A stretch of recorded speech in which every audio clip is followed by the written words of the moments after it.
नमस्कार साथियों, स्वागत है एक बार फिर से आपका। दोस्तों आज हम बात करेंगे नोरसेट 6 पेपर सॉल्यूशन के बारे में। जी हाँ दोस्तों, नोरसेट प्री जो कि 14 अप्रैल 2024 को संपन्न हुआ था, उसकी आज हम कंप्लीट आंसर की आपके लिए लेके आए हैं। क्लास स्टार्ट करने से पहले मैं मेरा परिचय दे दूं दोस्तों, मैं एम्स जोधपुर में कार्यरत हूं और आज हम आपके लिए लेके आए हैं NORCET 6 memory based MCQ question. दोस्तों अगर आप हमारे YouTube चैनल पर नहीं तो चैनल को सब्सक्राइब जरूर कर लीजिएगा, बेल आइकन पर क्लिक करना बिल्कुल ना भूलें। क्लास को अपने दोस्तों के साथ ज़रूर शेयर करें और कमेंट सेक्शन में ज़रूर बताएं कि आपके कितने क्वेश्चन करेक्ट हुए हैं। करते हैं फर्स्ट क्वेश्चन की। तो फर्स्ट क्वेश्चन कुछ इस प्रकार था, a female come in hospitals, breast nodule 2 centimetre freely movable, palpable but no any nipple discharge from the breast. What is the diagnosis for this condition? Option first FNSC, core needle biopsy, breast USG और mammography. जो correct answer है वो mammography है इसमें, बाकी rest आता है incorrect answer. FNSC और कोर नीडल बायोप्सी हम डायरेक्टली नहीं करते हैं, पहले मेमोग्राफी से कंफर्म करते हैं, आफ्टर देन FNSC या कोर नीडल बायोप्सी को सजेस्ट करते हैं। फिर क्वेश्चन था कि normal compression and ventilation ratio in adult. तो नॉर्मल कंप्रेशन और वेंटिलेशन रेशियो अडल्ट में होता है 30:2, 30 रहता है कंप्रेशन और 2 रहता है वेंटिलेशन। फिर क्वेश्चन था Contra indications for nasopharyngeal airway. तो इसमें जो कॉन्ट्रा इंडिकेशन में था तो वो था बेस ऑफ स्कल अगर फ्रैक्चर है तो वो कंडीशन कॉन्ट्रा इंडिकेशन रहती है नेजोफेरेंजियल एयरवे में, ठीक है। फिर नेक्स्ट क्वेश्चन कुछ इस प्रकार था कि functions of zinc in diarrhoea management. जो डायरिया मैनेजमेंट में जिंक का क्या फंक्शन रहता है, तो ऑप्शन थे कि इंक्रीज एपेटाइट, ड्यूरेशन प्रिवेंट और डिहाइड्रेशन मेंटेन और डिक्रीज एब्डोमिनल क्रैम्प। दोस्तों जो करेक्ट आंसर था डिहाइड्रेशन मेंटेन करने के लिए हम पेशेंट को डायरिया में जिंक की टेबलेट्स देते हैं, जिंक का जो कॉम्बिनेशन है वो साथ में देते हैं। फिर क्वेश्चन था कि complications of high flow ventilation. High flow ventilation का क्या क्या कॉम्प्लिकेशंस। ऑप्शन में कुछ इस प्रकार थे कि एस्पिरेशंस था, न्यूमोथोरेक्स था, डायफ्रामेटिक हर्निया था और COPD था। तो करेक्ट आंसर है pneumothorax. Pneumothorax is a complications for high flow ventilations, ठीक है। फिर बात करते हैं नेक्स्ट क्वेश्चन की। तो नेक्स्ट क्वेश्चन कुछ इस प्रकार था कि during IV drug causes extravasations and damage to the site. ऐसी कौन सी ड्रग है जो कि एक्स्ट्रावेसेशन और डैमेज करती है साइट को या वेंस को। तो ऑप्शन थे डाइजिपाम, एफिनेफ्रिन, तो फेनिटोइन। तो जो करेक्ट आंसर है वो फेनिटोइन है। फेनिटोइन कॉज करती है एक्स्ट्रावेसेशन और जो डैमेज कर देती है वेंस को, ठीक है। तो करेक्ट आंसर फेनिटोइन। फिर बात करते हैं नेक्स्ट क्वेश्चन था कि identify the FiO2 rate. Identify करनी है FiO2 रेट। इसमें इमेज दे रखी थी, इमेज में कुछ बच्चे बोल रहे हैं कि इसमें जो इमेज थी वो ऑरेंज कलर की थी वेंचुरिमास की, और कुछ बोल रहे हैं रेड कलर की थी। अगर ऑरेंज कलर की थी तो ऑप्शन था 40, और अगर रेड कलर की थी तो ऑप्शन करेक्ट ऑप्शन होगा 40, और अगर ऑरेंज कलर की थी तो करेक्ट आंसर होगा 35%, ठीक है। फिर बात करते हैं नेक्स्ट क्वेश्चन की। तो नेक्स्ट क्वेश्चन कुछ इस प्रकार था कि a patient calcium level 7 mg/dl, identify the ECG changes. तो दोस्तों एक पेशेंट का जो कैल्शियम लेवल है वो 7 mg/dl है, तो उसमें ECG चेंजेज क्या क्या देखने को मिलेंगे। तो ऑप्शन में थे T wave innervation, QRS complex wide और QT interval prolong, T wave prominent और U वेव पीक। तो इसमें दोस्तों बता दूं जो करेक्ट ऑप्शन है वो QRS कॉम्प्लेक्स वाइड या QT इंटरवल प्रोलॉन्ग हो जाती है। क्यों अगर कैल्शियम की कमी देखने को मिले तो पेशेंट में QRS कॉम्प्लेक्स वाइड हो जाता है और QT इंटरवल भी प्रोलॉन्ग देखने को मिलता है। फिर दोस्तों ABG एनालिसिस से क्वेश्चन था कि आइडेंटिफाई ABG एनालिसिस में उसमें PS दे रखी थी 7.25, PCO2 40 और बाइकार्बोनेट दे रखा था 20 MEQ/लीटर। तो इसमें कौन सी कंडीशंस देखने को मिलती है, तो आपको बता दूं दोस्तों इसमें जो हमें देखने को मिलती कंडीशन है वो मेटाबॉलिक एल्कलोसिस एसिडोसिस कंडीशन देखने को मिलती है। Metabolic acidosis is the correct answer इसमें, क्योंकि pH भी कम है, साथ साथ में जो PCO2 का लेवल है वो नॉर्मल है, लेकिन जो HCO3 है वो जो कार्बोनेट है वो लोअर वैल्यू में है, तो वाई इसके लिए डिक्रीज होती है। अगर pH के साथ साथ कार्बोहाइड्रेट की वैल्यू भी डिक्रीज होती है तो उसको मेटाबॉलिक कंडीशन होती है, और ये मेटाबॉलिक एसिडोसिस की कंडीशन है। फिर बात करते हैं नेक्स्ट क्वेश्चन था कि a patient in post ward right side mastectomy थी, which should be the priority care of the patient. दोस्तों एक पेशेंट है जिसकी राइट साइड मेस्टेक्टोमी की गई है, तो हम उसमें जो ऑप्शन में कुछ इस प्रकार थे, उसमें एक ऑप्शन था कि take BP from the left side is the correct option. फिर बात करते हैं नेक्स्ट क्वेश्चन की। तो नेक्स्ट क्वेश्चन कुछ इस प्रकार था कि during suction patient experience respiratory distress. First nursing action हमें क्या देखने को हमें क्या करना है फर्स्ट नर्सिंग एक्शन में, तो immediate remove catheter. Second option था suction fastly in 5 second and remove. Option third था कॉल टू सीनियर नर्स, और ऑप्शन थर्ड था इन्फॉर्म डॉक्टर्स इमीडिएटली। तो दोस्तों जैसे ही अगर पेशेंट रेस्पिरेटरी डिस्ट्रेस में आता है तो हम उसको इमीडिएट रिमूव कर देते हैं कैथेटर को। तो option first is the correct answer, the rest are the incorrect answer. Next question कुछ इस प्रकार था कि what will be the due period to intubation of patient. तो पीरियड इंट्यूबेशन करने से पहले हम पेशेंट को हाइपर वेंटिलेट करते हैं ऑक्सीजन से। Hyper ventilate is correct answer, ठीक है। हाइपर वेंटिलेट करते हैं ऑक्सीजन से 100% तक हम उसको हाइपर वेंटिलेट करते हैं, ठीक है। फिर बात करते हैं नेक्स्ट क्वेश्चन क्या था कि इन हाइपोनेट्रीमिया अर्लीस्ट सिम्टम हाइपोनेट्रीमिया के अर्लीस्ट सिम्टम में हमें क्या देखने को मिलता है। क्वेश्चन इस प्रकार से था। तो हाइपोनेट्रीमिया का जो अर्लीस्ट सिम्टम है वो हमें देखने को मिलता है thrust is the correct answer. बाकी rest are the incorrect answer. Ataxia is cerebral sign and symptom of hyponatremia. अगर कोई सेरिब्रल इन्वॉल्वमेंट हो गया तो हमें एटैक्सिया देखने को मिलता है। फिर क्वेश्चन एक एनेस्थीसिया से था कि EML topical anaesthesia agent apply how much time before the procedure. तो EML जो टॉपिकल एनेस्थेटिक एजेंट है वो हम 60 मिनट पहले अप्लाई करते हैं पेशेंट को, ठीक है। 60 मिनट इज करेक्ट आंसर। फिर बात करते हैं नेक्स्ट क्वेश्चन की। तो नेक्स्ट क्वेश्चन था कि हाइपोकैल्सीमिया का अर्लीस्ट साइन हमें क्या देखने को मिलता है। तो हाइपोकैल्सीमिया का जो अर्लीस्ट साइन है वो देखने को मिलता है और ट्विचिंग ऑफ मसल्स, ठीक है। ट्विचिंग ऑफ फेशियल मसल्स देखने को मिलती है हमें। फेशियल मसल्स में ट्विचिंग देखने को मिलता है अगर पेशेंट में हाइपोकैल्सीमिया है। वो अर्लीस्ट सिम्टम है हमें देखने को मिलता है, साइन सिम्टम देखने को मिलता है, ठीक है। सिम्टम नहीं, साइन की बात कर रहे हैं, ठीक है। फिर बात करते हैं कुछ इस प्रकार से क्वेश्चन था कि न्यूबॉर्न में 1 मिनट में जो अपकार स्कोर है वो स्कोर 7 है। Nurse found baby mouth corner stand with secretion of meconium, ठीक है। 1 मिनट में हम जैसे ही पेशेंट का अपकार बेबी का अपकार चेक किया तो अपकार 7 आया था और 7 के बाद में माउथ कॉर्नर पर पेशेंट के सिक्रेशन ऑफ मेकोनियम हमें देखने को मिला। तो what is the nursing action, हमें क्या करना है। ऑप्शन फर्स्ट था prepare for resuscitation, inform physician, और थर्ड परफॉर्म द सक्शंस और mouth and nose and perform routine care. तो दोस्तों बता दूं जो नॉर्मल अपकार स्कोर है वो होता है 8 से 10 और 7 होता है वो एज मतलब मॉडरेट या मीडियम देखने को मिलता है। उसमें हम पेशेंट को कुछ नहीं करते हैं। जो इंटरवेंशन रहता है perform the suctions and mouth care, mouth nose से सक्शंस करते हैं पेशेंट को और कुछ नहीं करते हैं। रूटीन केयर हम पेशेंट को 8 से 10 वाले अगर अपकार स्कोर आता है तो हम उसकी रूटीन करते हैं। प्रिपेयर फॉर रिसक्सिटेशन में हम अगर पेशेंट का 0 से 3 तक आता है तो हम उसमें रिसक्सिटेशन करते हैं, इन्फॉर्म करते हैं फिजिशियन को, ठीक है। तो फिर बात करते हैं नेक्स्ट क्वेश्चन की। तो नेक्स्ट क्वेश्चन कुछ इस प्रकार था कि पेशेंट विद BP 120/66 पल्स और 88 है, SpO2 99 है और रेस्पिरेटरी 23 है, ट्राइएज सिस्टम कौन सा होगा। तो दोस्तों जो वाइटल साइंस के अकॉर्डिंग देखें तो वाइटल साइंस नॉर्मल है तो हम उसको ग्रीन ट्राइएज देके ग्रीन में उसको डिवाइड कर देंगे, ठीक है। Diarrhoea, child with sunken eye, eagerly thirsty when provide milk, baby eagerly drink, it has been which type of dehydration हमें देखने को मिलता है। तो दोस्तों बताऊँ ईगरली थ्रस्ट है मतलब ईगरली मीन्स पेशेंट उत्सुकता से ड्रिंक कर रहा है मिल्क को, तो वो मॉडरेट डिहाइड्रेशन है। Moderate dehydration is the correct answer, B is correct answer. Next question है when to use cardiotocogram the fetal अल्ट्रेन।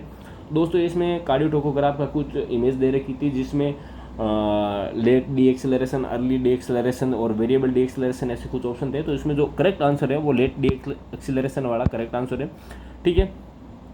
फिर बात करते हैं कुछ एक क्वेश्चन और था वाइटल साइंस से रिलेटेड प्रायोरिटी मैनेजमेंट से क्वेश्चन। पेशेंट टेम्परेचर 104 है, BP 140/90 और रेस्पिरेटरी रेट 28 है। पेन स्केल 10 आउट ऑफ 10 5 है पेन स्केल में और प्रायोरिटी मैनेजमेंट ऐसे पेशेंट में हमें क्या देखने को मिलेगा। तो दोस्त बता दूं ऐसे पेशेंट में जो हमें प्रायोरिटी मैनेजमेंट देखने को मिलता है वो है टेम्परेचर 104 डिग्री फ़ारेनहाइट है और this is the not normal. बाकी जितने भी हैं वो सारे नॉर्मल है। 28 पेन की वजह से 28 रेस्पिरेशन हो सकती है, 140/90 इज नॉर्मल, लेकिन जो टेम्परेचर है वो ज़्यादा एलिवेट है, 104 डिग्री फ़ारेनहाइट देखने को मिलता है, जिसकी वजह से भी हमें जो रेस्पिरेटरी रेट है वो ज़्यादा देखने को मिल सकती है और पेन की वजह से। फिर बात करते हैं नेक्स्ट क्वेश्चन की। तो पेशेंट है 103 फ़ारेनहाइट टेम्परेचर है, हार्ट रेट 110 है, BP जो रेस्पिरेटरी रेट है वो 23 है, BP 132/66 है। प्रायोरिटी वाइटल फर्स्ट एक्शन हमें क्या है। तो इसमें दोस्तों बता दूं हार्ट रेट है वो प्रायोरिटी वाइटल साइन और हार्ट रेट है वो 110 है। 110 मीन्स ज़्यादा पेशेंट है टेकिकार्डिया और हमें जो सबसे ज़्यादा प्रायोरिटी में देखना चाहिए वो टेकिकार्डिया को देखना चाहिए। फिर बात करते हैं कुछ ऐसे क्या था क्वेश्चन कि according to ABC which of the following improper cardiac circulation. ABC के अकॉर्डिंग ऐसा कौन सा जो सिम्टम है या साइन है वो इम्प्रॉपर कार्डियक सर्कुलेशन को शो करता है।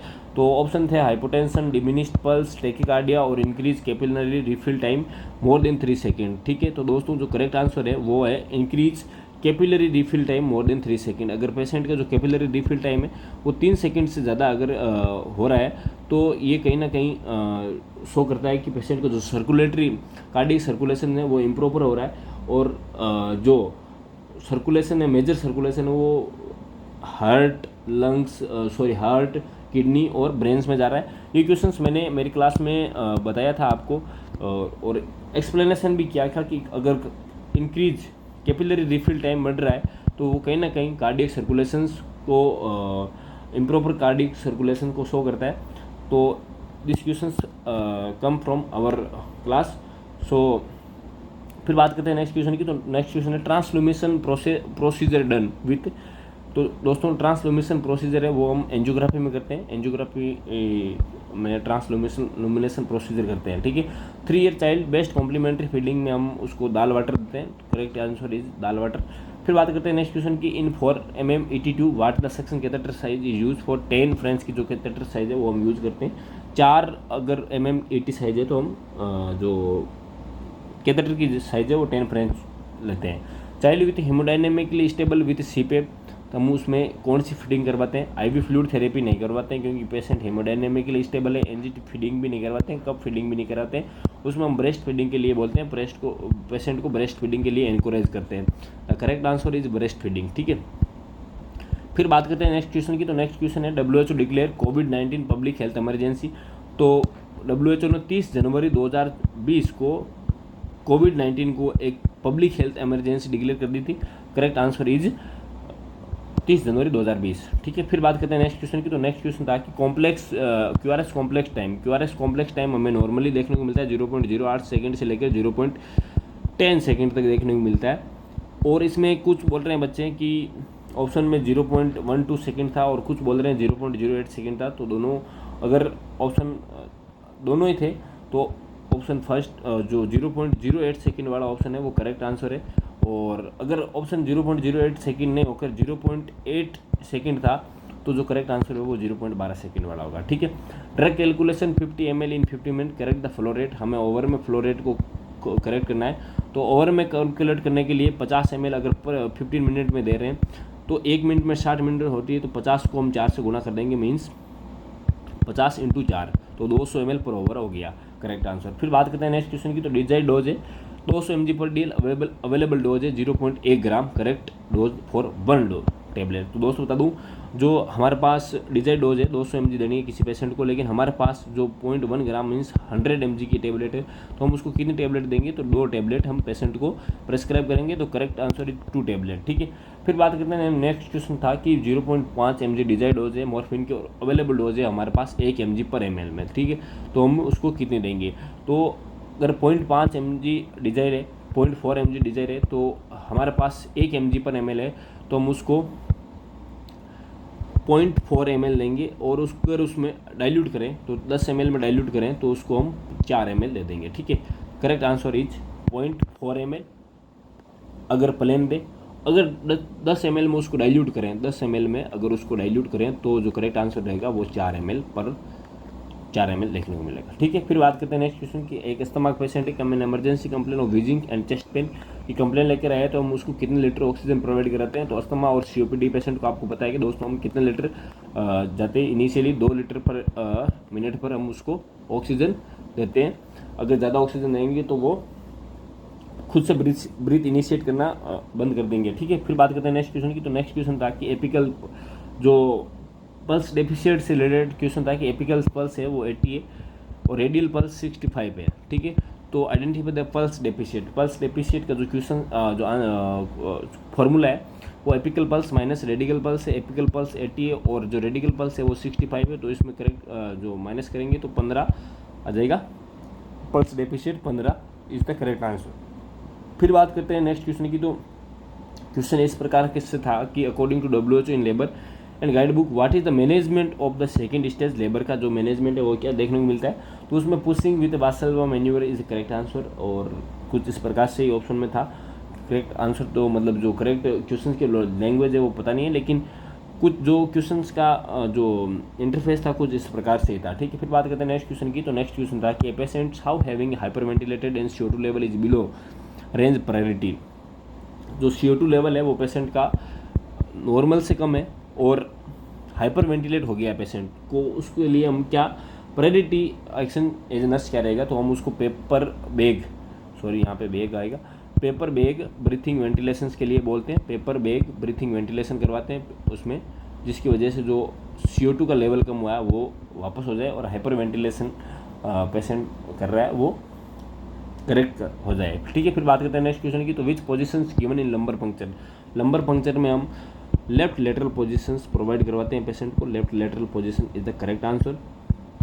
ठीक है, फिर बात करते हैं नेक्स्ट क्वेश्चन की। तो नेक्स्ट क्वेश्चन था Contra indication for nasal intubation, nasal intubation के लिए जो कॉन्ट्रा इंडिकेशन है, तो मैंने बोला था fracture of base of skull, अगर बेस ऑफ स्कल का में फ्रैक्चर है तो हम नेजल इंट्यूबेशन उसमें नहीं करते हैं। ठीक है, इमेज बेस्ड क्वेश्चन थे, एक तो ECG से था, ECG में जो इसका करेक्ट आंसर था वो साइनस टेकिकार्डिया था। ठीक है, sinus tachycardia is correct answer. और एक क्वेश्चन था आपके एलिस फोर्सेप्स से रिलेटेड। ठीक है, और एक क्वेश्चन था jet track injection of IM injection का जो जेट ट्रैक मेथड है उससे रिलेटेड क्वेश्चन था। ठीक है, अब फिर बात करते हैं नेक्स्ट क्वेश्चन की। तो how to measure core body temperature except, ठीक है, कोर बॉडी टेम्परेचर हम कैसे मेजर करते हैं एक्सेप्ट, तो वो कोर बॉडी टेम्परेचर हम जो इसका करेक्ट आंसर है वो है ओरल। ठीक है, ओरल इज करेक्ट आंसर, बाकी rest are the incorrect answer. Oral से हम कोर बॉडी टेम्परेचर नहीं लेते हैं, बाकी जितने भी हैं कोर बॉडी टेम्परेचर हम यूरिनरी ब्लडर से लेते हैं, टेम्पोरल आर्टरी से लेते हैं और रेक्टल से भी ले सकते हैं। ठीक है, फिर बात करते हैं नेक्स्ट क्वेश्चन की। तो नेक्स्ट क्वेश्चन था कि in 35 age female USG show 2 mm mass shown in CA and CA 125 reactive, what is the diagnosis. तो दोस्तों बताऊँ, CA 125 is a specific marker for ovarian cancer के लिए हम जो मार्कर यूज में लेते हैं वो CA 125 इज द मार्कर, तो इसका जो करेक्ट आंसर है वो ओवेरियन कैंसर होगा। फिर बात करते हैं नेक्स्ट क्वेश्चन की। तो नेक्स्ट क्वेश्चन था कि 32 week pregnancy mother have abdomen pain and tenderness and foetal distress, what will be diagnosis. तो ठीक है दोस्तों, एक पेशेंट है जो कि 32 प्रेग्नेंट लेडी है, वो 32 वीक पर एब्डोमेन पेन और टेंडरनेस की कंप्लेन कर रही है, साथ साथ में फीटल डिस्ट्रेस भी है, तो डायग्नोसिस क्या हो गया, तो उसमें एब्रूप्सियो प्लेसेंटा इज ए डायग्नोसिस। आपको पता है एब्रूप्सियो प्लेसेंटा का जो कार्डिनल साइन है जो हमें देखने को मिलता है पेन विद टेंडरनेस। ठीक है, एब्डोमिनल पेन देखने को मिलता है, उसको एब्रूप्सियो प्लेसेंटा बोलते हैं। अगर पेनलेस ब्लीडिंग हो रही है तो हम उसको प्लेसेंटा प्रीविया बोलते हैं। ठीक है, प्लेसेंटा प्रीविया,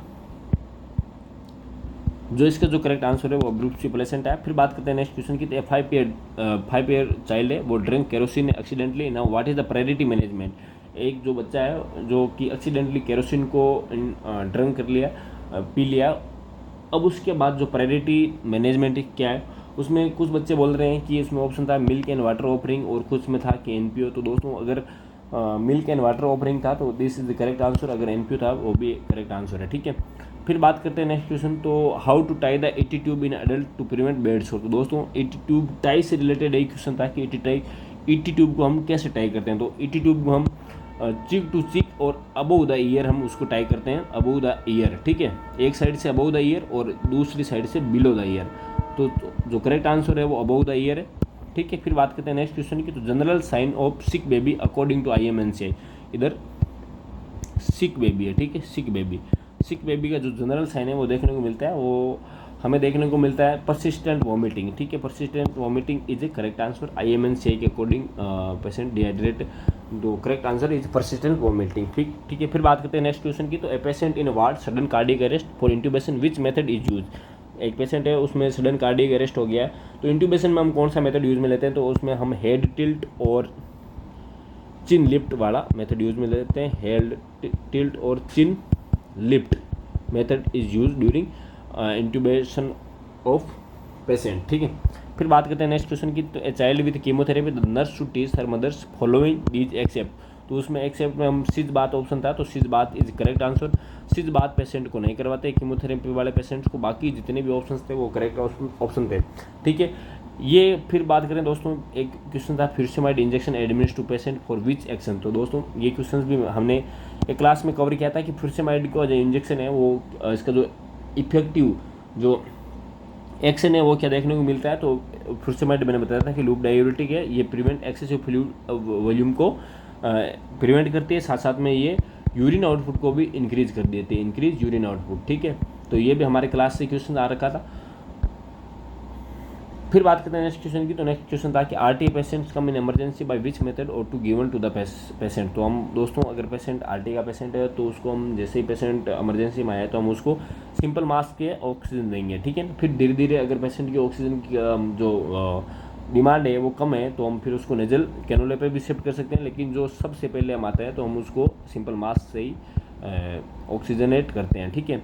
फिर बात करते हैं नेक्स्ट क्वेश्चन की। तो 20% बर्न पेशेंट है, how to check the fluid volume. तो दोस्तों अगर पेशेंट 20% बर्न है तो उसमें हम जो फ्लूइड वॉल्यूम है वो कैसे चेक करते हैं, तो उसमें स्ट्रिक्ट यूरिन आउटपुट को मॉनिटर करते हैं। अगर यूरिन आउटपुट कम हो रहा है तो मीन्स फ्लूइड जो वॉल्यूम है वो डेफिसिट है, और अगर यूरिन आउटपुट सही से मेंटेन हो रहा है तो फ्लूइड वॉल्यूम एडिक्वेट है, ठीक है। तो यूरिन आउटपुट को मॉनिटर करके हम पेशेंट को जो फ्लूइड वॉल्यूम है उसका पता लगा सकते हैं। हाइपोकैलेमिया किस में देखने को मिलता है, तो हाइपोकैलेमिया दोस्तों बता दूं, उसमें ऑप्शन में था कि हाइपोकैलेमिया सीन इन, तो उसमें से एक ऑप्शन था कि nasogastric suctioning is A correct answer. Nasogastric suctioning में हमें हाइपोकैलेमिया देखने को मिलता है, ठीक है, हाइपोकैलेमिया। फिर बात करते हैं नेक्स्ट क्वेश्चन की। तो नेक्स्ट क्वेश्चन था कि after blood transfusion sign and symptom of circulatory overload. Circulatory overload के क्या क्या साइन एंड सिम्टम देखने को मिलते हैं आफ्टर ब्लड ट्रांसफ्यूजन। तो उसमें ऑप्शन था कि tachycardia, jugular vein distension and dyspnoea. तो this is the correct answer. हमें पेशेंट में टेकिकार्डिया भी देखने को मिलता है, साथ साथ में पेशेंट में जुगुलर वेन डिस्टेंशन के साथ साथ डिस्निया या टेकिपिनिया भी देखने को मिलता है, ठीक है। This is the correct answer. फिर बात करते हैं नेक्स्ट क्वेश्चन की। तो नेक्स्ट क्वेश्चन है nurse using A DPT vaccine and found that while granules what is the nursing action. तो दोस्तों एक पेशेंट है, टीकाकरण जो नर्स है वो DPT वैक्सीन यूज ले रही है। वैक्सीन को यूज लेते टाइम उसे ग्रेन्यूल्स दिखे हैं, वैक्सीन में ग्रेन्यूल्स दिखे हैं, तो नर्सिंग का क्या एज ए नर्स का क्या एक्शन हमें देखने को मिलता है या नर्सिंग ऑफिसर का क्या एक्शन देखने को मिलता है। तो हम उसको पेशेंट वाइल को डिस्कार्ड करेंगे और रिपोर्ट करेंगे वाइल की कि उसमें कुछ ग्रेन्यूल्स देखने को मिलेंगे। जितने भी जो इस सैंपल्स की या इस जो सीरियल नंबर की जो जितनी भी वाइल्स है उसको भी हम एक बार फिर से देखते हैं, कंप्लेंट जरूर करते हैं, रिपोर्ट करते हैं पेशेंट की जो भी वाइल्स की है, ठीक है। फिर बात करते हैं नेक्स्ट क्वेश्चन था कि a patient admitted in hospital and suffering from the pain and stiffness with fever 3 days he confirm with hepatitis A infection when should the nurse tell the patient about hepatitis A infection. तो दोस्तों बता दूँ hepatitis A infection है तो उसका जो time है वो 48 आवर्स से हमें देखने को मिलता है इंक्यूबेशन पीरियड। तो after 48 hour means after 2 days के बाद हम उस पेशेंट को कंफर्म करके बता देंगे कि आपको हेपेटाइटिस ए वायरस इन्फेक्शन है, ठीक है। This is the complete solutions of NORCET 6 paper, ठीक है। अगर आपको कुछ भी इसमें समझ में नहीं आया या कोई भी डाउट है तो हमें कमेंट सेक्शन ज़रूर बताएं। We are happy to help you और क्लियर योर डाउट, ठीक है। और अगर आपको तैयारी कर रहे हो नॉरसेट मेंस की, ठीक, मेंस को लेकर आप प्रिपरेशन कर रहे हो तो हमारे चैनल से जुड़ सकते हो, हम मेंस की भी प्रिपरेशन करवाएंगे। जैसा कि मैंने बताया कि आपको हमारे इस क्लास में से कम 3 से 4 क्वेश्चंस इस देखने को मिले, और नॉरसेट में भी ज़्यादा, नॉरसेट मेंस में ज़्यादा क्वेश्चन देखने को मिलेंगे। जो पैटर्न है नॉरसेट का वो हमारे क्लास में देखने को मिलेगा। हमने पहले ही बताया था कि प्रायोरिटी बेस्ड क्वेश्चन पे फोकस रहेगा, और आपने भी देखा होगा कि इस क्लास में सबसे ज़्यादा क्वेश्चन पूछे गए थे वो प्रायोरिटी बेस्ड क्वेश्चन थे। और हमारा भी जो क्लास में हमने जितनी भी क्लासेस लिए उनमें जो मेन फोकस था कि वो प्रायोरिटी वाले क्वेश्चंस आपको देखने को मिले होंगे। तो दोस्तों चैनल को सब्सक्राइब जरूर कर लीजिएगा, अपने दोस्तों के साथ शेयर जरूर करें इस क्लास को, और कमेंट सेक्शन जरूर बताएं कि आपके इनमें से कितने क्वेश्चंस राइट हो रहे हैं, ठीक है। थैंक यू वेरी मच, धन्यवाद।